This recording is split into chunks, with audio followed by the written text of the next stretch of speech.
Order! Order! You are an incorrigible delinquent at times. Behave yourself, man!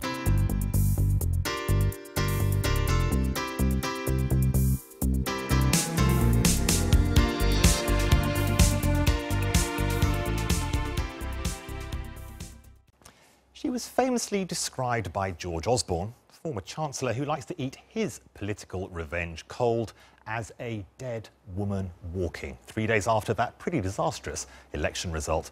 Well, zombie or not, Theresa May is still with us and has managed to beat the likes of Sir Alec Douglas-Home and the Duke of Devonshire in the battle not to be one of Britain's shortest-serving Prime Ministers. As she packs the walking sticks and insect repellent for a summer holiday with husband Philip in Switzerland and Italy, we'll be asking, was everyone wrong about Mrs May's staying power? Do the Conservatives really want her to remain in post until the end of the Brexit process? That's March 2019. Or will events catch up with Mrs May, meaning she doesn't have time to clean up the mess she created, as she told her cabinet colleagues was her desire? And what about Jeremy Corbyn and his plea for the PM to simply stand aside? With his take on Mrs May's long and tricky summer ahead, here's our policy editor, Chris Cook. The Conservative Party candidate. Last month's general election did not go to plan for the Prime Minister. And shortly afterwards, she ran into trouble over her handling of the Grenfell fire. It felt, for a spell, like she might have to quit. It's been a month and a half since that general election, but Theresa May is still the Prime Minister. There's talk of succession all the time, frankly, but it's not about imminent succession, it's about the medium term. What then are the factors that are keeping her wedged in here? One major reason is a fear of Jeremy Corbyn. Tory MPs don't want to do anything that would make a snap general election likelier. Jeremy Corbyn has gone from being the no-hope joke to the very real threat, a proper socialist, now much closer to number 10. And I think the whole country has woken up to that, and the Conservative Party certainly has. Tory MPs also want to avoid upheaval during the Brexit negotiations, not that they aren't split about how they should proceed. That's been a major cause of recent cabinet tension. I think there's a lot of concern about business, about the effect of Brexit on investment, but I think you're seeing David Davis and Liam Fox and Boris Johnson begin to speak in more moderate terms about a Brexit that, yes, puts Britain back in charge, but doesn't do so in a way that damages our economic competitiveness. An important part of the answer, though, is there has been a bloodletting. The Prime Minister's two co-chiefs of staff, Fiona Hill and Nick Timothy, were forced to resign. Ultimately, it was a big decision to have the election in the first place. So when it went so spectacularly wrong, the idea that someone has to be in some way accountable, the removal of two key advisors that were very close to Theresa May, but at the same time were also the subject of great criticism. Another element of the survival strategy, though, has been a more modest Mayism than before.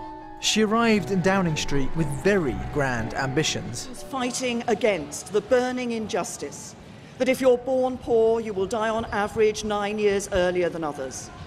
If you're black, you're treated more harshly by the criminal justice system than if you're white.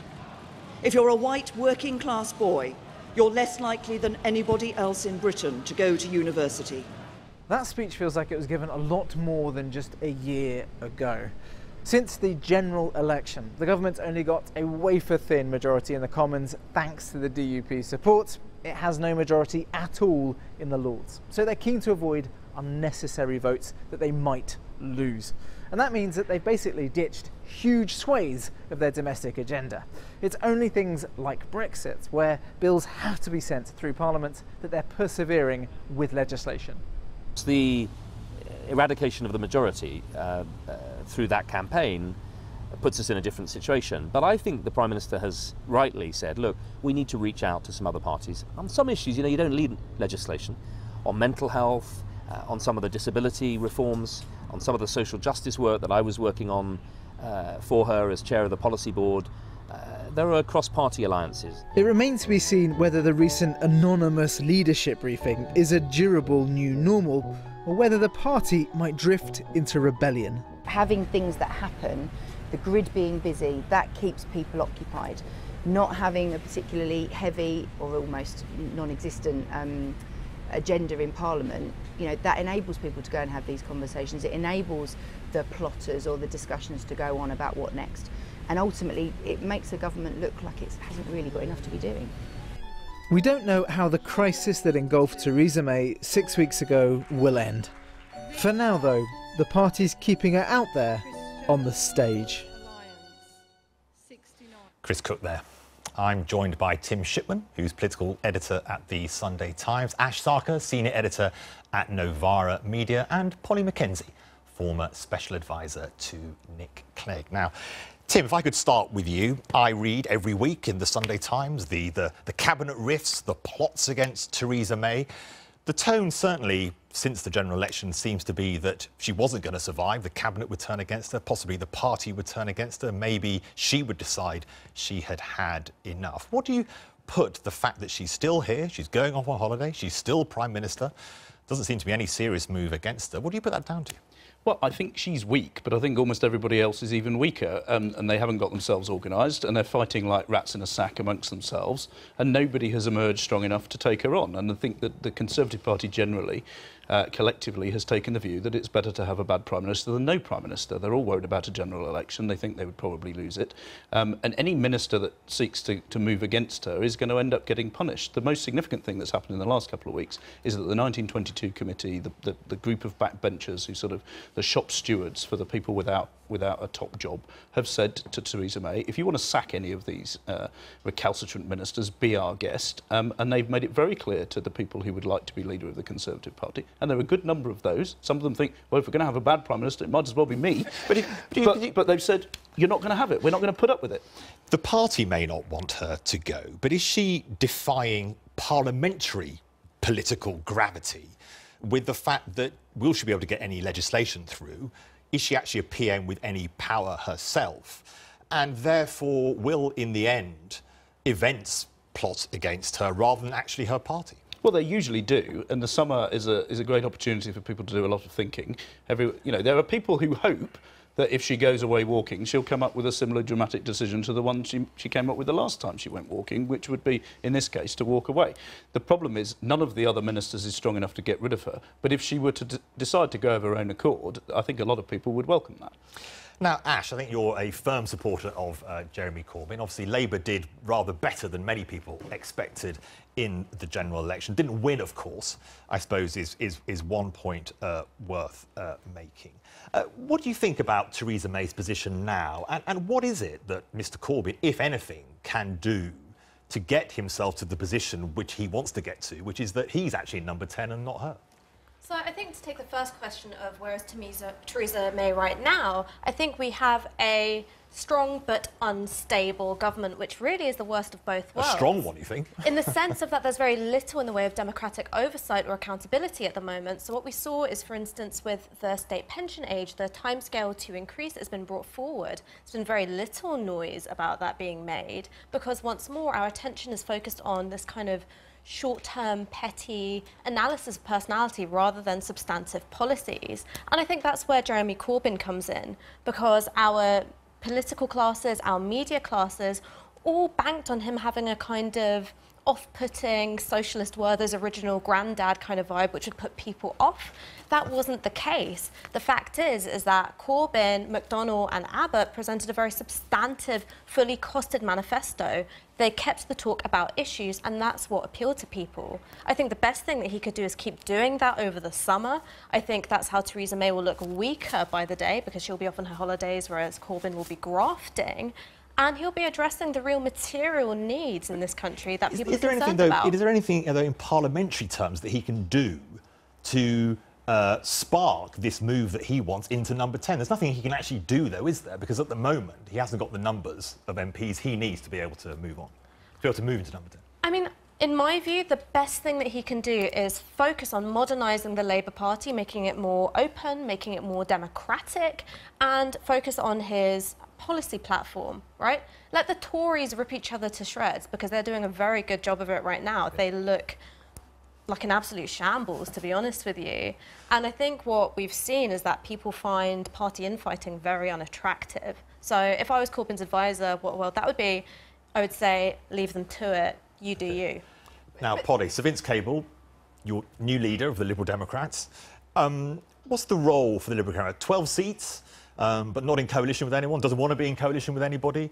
Again, I ask the question, which I think maybe some people might think, how does anyone engineer anything different from Theresa May basically carrying on for as long as Tim says the Conservative Party wanted to? Yeah, I think that's absolutely right. I mean, what Vince is doing already, I think, is being the only party in Parliament that is firmly against Brexit, you know, because Jeremy Corbyn is, of course, backing up everything that the government is doing, making a hash of these negotiations, supported and sort of cheered on by the Labour benches, or at least the leadership of them. But you're right, there's very little that anybody can do to get rid of Theresa May. They're sort of holding on to nurse for fear of finding something worse, I think a line that used to be used about Thatcher. And when the backbenchers don't want an election, which is basic, you know, as Tim was saying, what we've got at the moment, you can't get an election to happen. Remember in 2010, everybody said the coalition would fall. They said the coalition would fall over that kind of first summer. Then they said, oh, by conference, by Christmas, by Easter. For years, we were constantly told there'll be an election, it'll all collapse. But it was a majority, and it was a proper full coalition. This is not the same as that. That's true, but she's got a majority. The DUP aren't going to turn against her. And, you know, as was saying in your film, there's a lot you can do, though I'd exclude mental health from the list, without legislating at all. And actually getting kind of frozen, carrying on in government for as long as they can. Nobody wants that poison chalice of having to lead the Brexit negotiations. You know, of course, the Conservatives are nervous about losing what the kind of tenuous hold-on power that they've got. But actually, the Labour Party aren't exactly convinced. Remember that Jeremy Corbyn lost a confidence vote with his backbenchers. They're not exactly convinced that they can romp to victory quickly either. Tim, isn't the big danger for the voting public that the Parliament is there, but it's not doing any legislating? We've already seen the Conservative Party bin a lot of its manifesto, if not all of it. Basically, the focus is going to be on Brexit, not dealing with social care, not dealing possibly with mental health issues, not dealing with the problems in the economy. Isn't that the big problem? This is called a zombie parliament. That might be rather unfair to zombies. At least the zombies move forward in some way. This parliament is static. Well, I mean, a lot of people say, you know, politics is not just about legislating, and they've got a chance to see whether the public actually buys that argument or not. It does look like chaos. I mean, when I announced on Twitter earlier that I was coming on this programme tonight to talk about the state of politics, people tweeted back at me pictures of a dumpster fire and comments like, we're in search of a paddle, but there are none. And the general view of politics and politicians at the moment is that this whole thing is going to be a shambles. The Tory party look like a total mess at the moment. I slightly disagree with Ash in terms of the Labour Party. If they bring in all this democratisation, that probably leads to deselections, and that does create a huge infight in the Labour Party as well. Ash, do you think Theresa May will last till 2019? Oh, God, no. I mean... OK, fine. But why do you think she'll last until 2019? Yes or no? Yes. Yes. But of course, if she goes, she's replaced with another Conservative. It doesn't change anything, really. Thank you very much. Thank you, Ash. Thank you, Poddy. Thank you very much, Tim.